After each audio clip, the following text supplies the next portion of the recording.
Las residencias de mayores han sido uno de los entornos donde el coronavirus ha causado tristemente más víctimas mortales. Mucho se ha hablado de este tema, pero también le rodea un halo de misterio y opacidad, como tantas cosas en esta pandemia. Hemos entrevistado a Ignacio Fernández Cid, que es el presidente de la patronal que engloba todas las residencias privadas, residencias de mayores, y le hemos hecho esta pregunta. ¿Están llegando los test a las residencias? ¿Están protegidos los mayores actualmente, a día de hoy? ¿Les impiden a los mayores un tratamiento médico en el hospital? ¿Tienen menos derecho los mayores que el resto de los ciudadanos? Y sobre todo, ¿cuántos mayores han muerto en las residencias españolas? Atentos a las respuestas.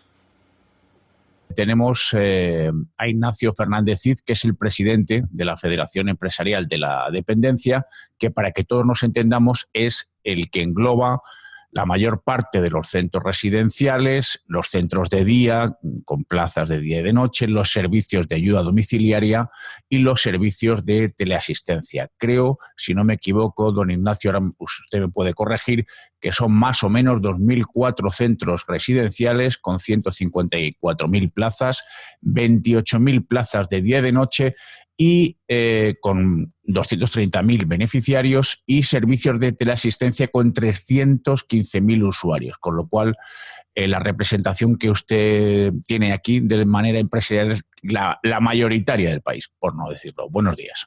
Hola, buenos días. Sí, efectivamente, damos servicio para que la audiencia se pueda dar cuenta a todos los días a más personas que la población actual de Barcelona. Damos servicio todos los días a más de 1.800.000 personas.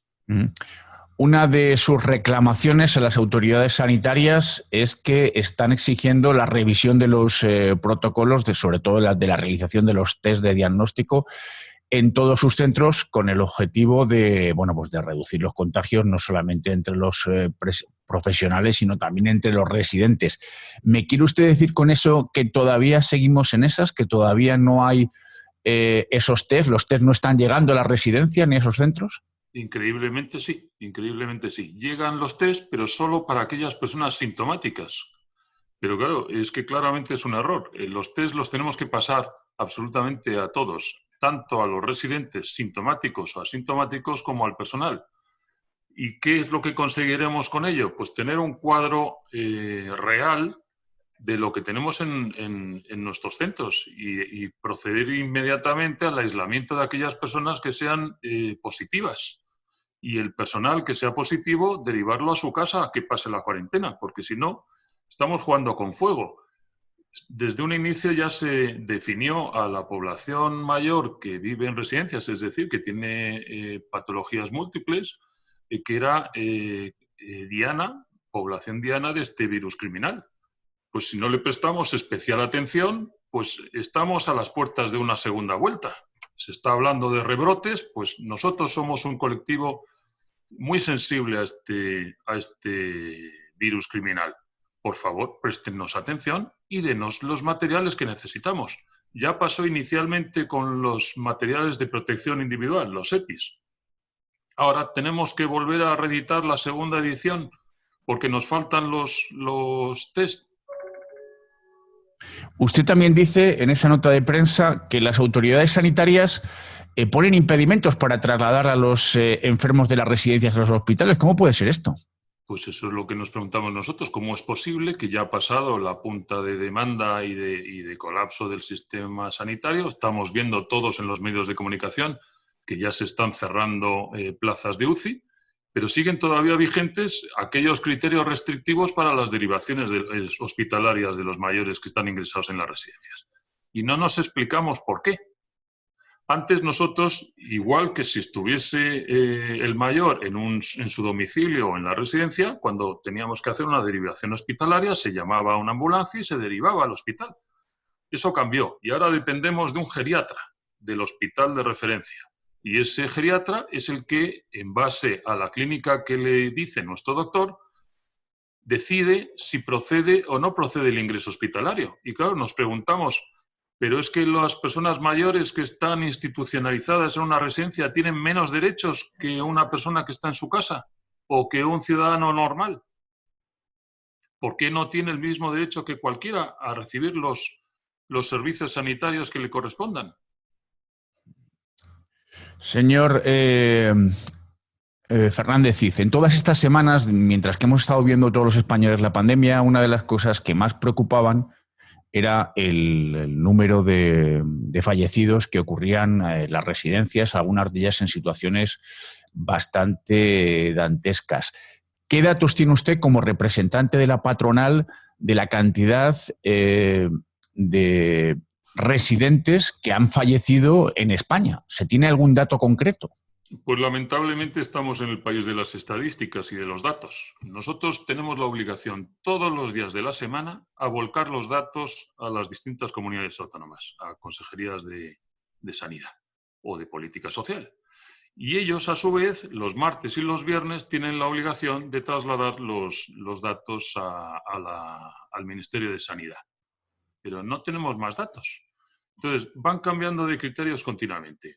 Inicialmente eran el total de fallecidos en la residencia. Después eran solo los fallecidos con PCR, con los test de laboratorio. Pero, señor mío, si no nos están pasando los PCRs, está usted faltando a la realidad. Después que sí valían los test serológicos, los positivos. Después, ahora al final, que tampoco valen esos. El criterio es tremendamente cambiante. Incluso por comunidades autónomas se dan datos también distintos, con lo que estamos con los ojos cerrados, con los ojos vendados. No sabemos cuántos. Pero al final la realidad es muy tozuda y al final saldrán los datos.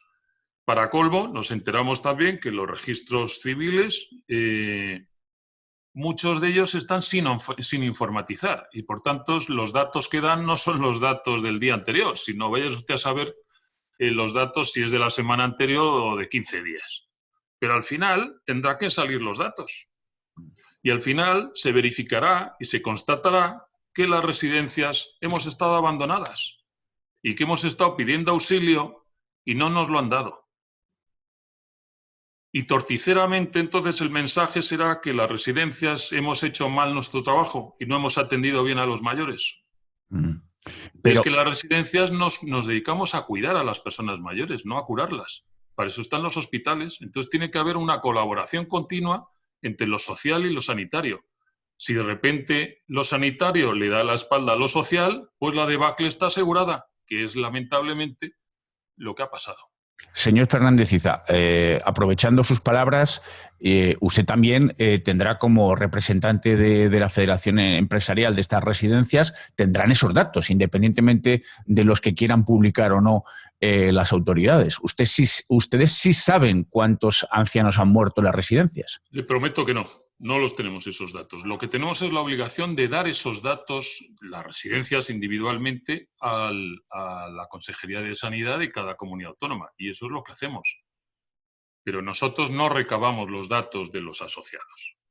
Los datos se proporcionan exclusivamente a las autoridades sanitarias. Por eso no tengo los datos. Si yo los tuviese, yo se los daba encantado.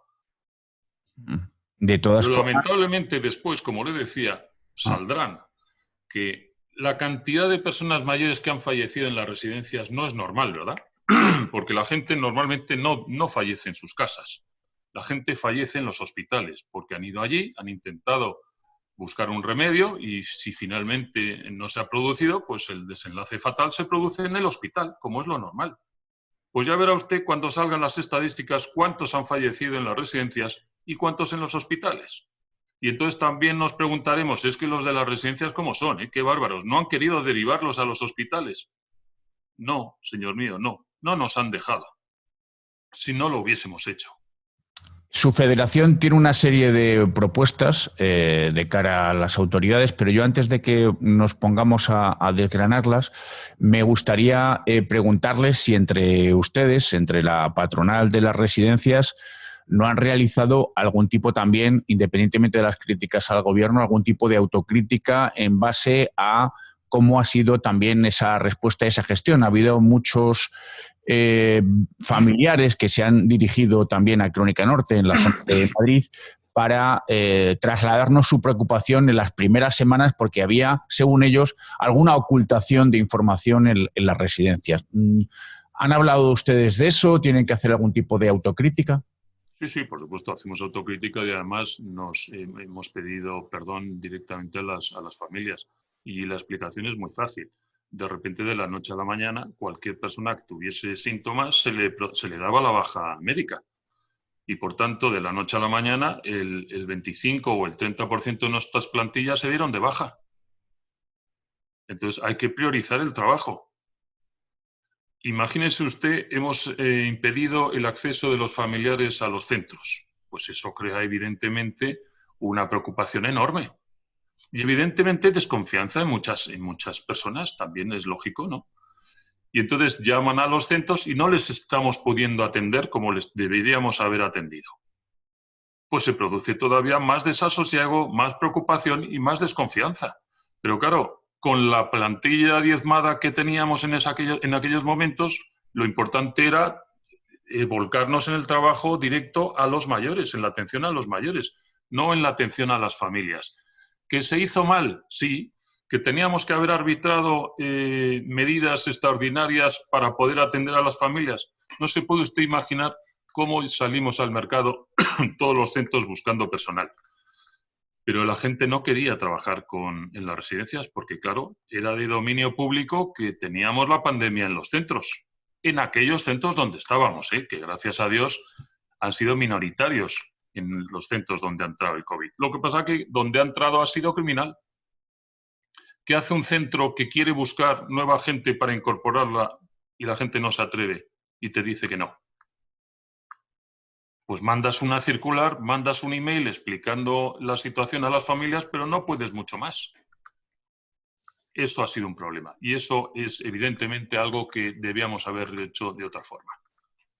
Me imagino que el espectáculo dantesco de la UME cuando llegaba a una residencia y se encontraba con mayores muertos en su cama o en su habitación sería terrible, y lo lógico, me imagino que ustedes habrán aprendido de esta triste situación para crear un protocolo un poco más de más transparencia, porque yo creo que de lo que estamos aprendiendo todos, no solo de este tema, sino en general, es que la ocultación crea más desasosiego, crea más incertidumbre y al final es mejor la verdad pura y dura. ¿Ustedes han hecho algún tipo de lectura de todo esto?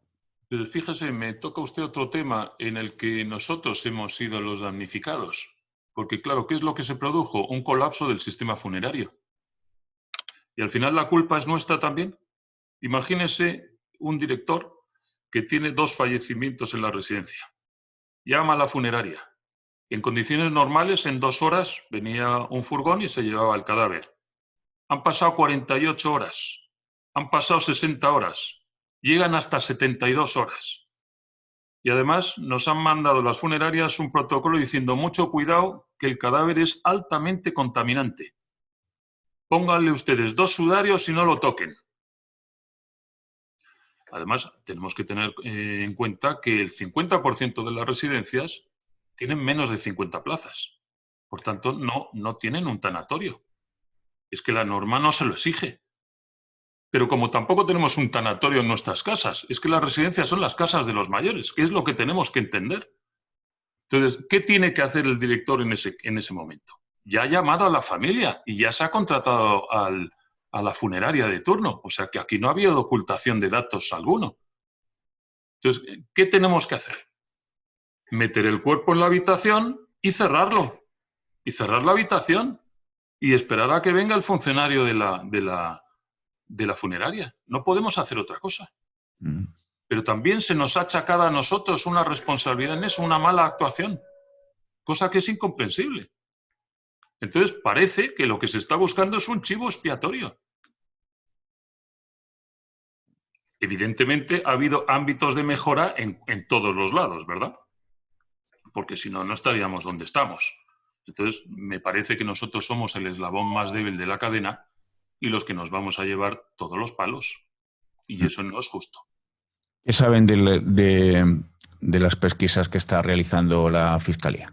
Pues que la mayoría se están anulando. No prosiguen. Porque no ha habido ninguna falta de auxilio. Pero es que además esto es muy fácil. Si es que todas las llamadas están grabadas.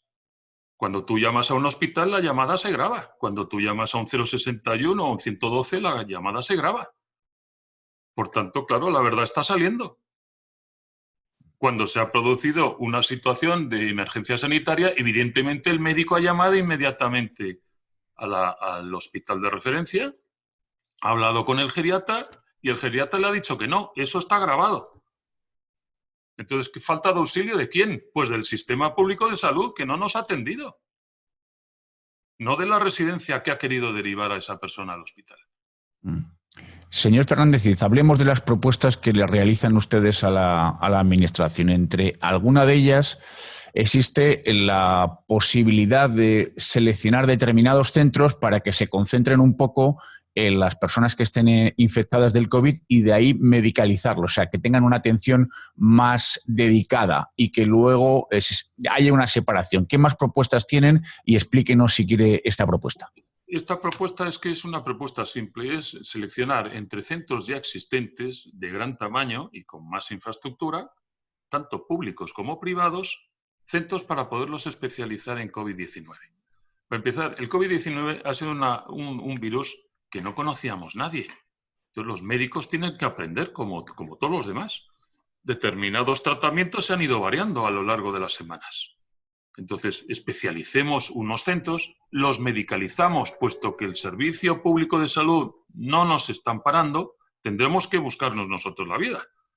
Entonces, medicalicemos esos centros. ¿Y qué es medicalizar un centro? Pues no solo es poner más médicos y más enfermeras, es poner aparatos, es poner recursos. Para una persona con COVID-19 a las 6 semanas hay que hacerle una placa de tórax. Nosotros no tenemos rayos X en los centros, pues solo faltaría. ¿Tiene usted rayos X en su casa? Pues no, pues nosotros tampoco. Porque cuando alguien necesita una prueba de ese diagnóstico se le deriva al hospital, como pasa con cualquier persona que está en su domicilio. Es que no entendemos el concepto de lo que es una residencia. ¿Y ahora cuál es la solución? ¿Medicalizar todas las residencias? Un error. Es un completo error. Primero, porque en caliente no se deben decidir estas cosas, punto 1. Y punto 2, porque vamos a emplear una cantidad de recursos que no son necesarios, porque en condiciones normales el sistema público de salud funciona perfectamente. Y de siempre nos ha dado esos servicios. ¿Para qué los vamos a duplicar? Ahora bien, que se seleccionen algunos en concreto y se medicalicen, sí, eso sí. Porque es que en el día a día el 40% de las camas hospitalarias están ocupadas por personas mayores con enfermedades crónicas, no agudas. Entonces, eso desatascaría mucho las listas de espera. Eso es una medida normal. Pero claro, eso no significa que los más de 5.400 centros residenciales nos tengamos que medicalizar. Porque es matar moscas a cañonazos. ¿Han recibido alguna respuesta de la Administración con respecto a sus propuestas? Pues mire, nosotros mandamos varias cartas, tanto a la ministra de Defensa por sus desafortunadas manifestaciones, que no tuvo a bien contestarnos, y también al ministro de Sanidad, y nos devolvió un jefe de protocolo toda la normativa que habían hecho. Hombre, que estamos hablando de cosas concretas, no hemos tenido respuesta, lamentablemente. Dese usted cuenta también que, claro, nuestros interlocutores naturales no es nunca Sanidad. Nuestros interlocutores normales son los responsables autonómicos y los responsables del Ministerio, pero de Asuntos Sociales. Claro, al meternos en Sanidad nos hemos quedado sin interlocutores. Eso ha sido otro problema adicional. ¿Cómo está la situación dentro de el mundo de la patronal de las residencias y demás? ¿Cuál es el ánimo? Bueno, actualmente ahora esto es como un suflé, está bajando, entonces estamos todos más tranquilos, pero muy preocupados por los posibles rebrotes. Entonces, por eso insistimos en la necesaria dotación de test PCR y de los serológicos para que sean pasados tanto a personal como a residentes. Porque es que si viene un segundo brote, ¿cómo lo atajamos? Ya tenemos materiales de protección, con lo que ahí vamos a estar bien.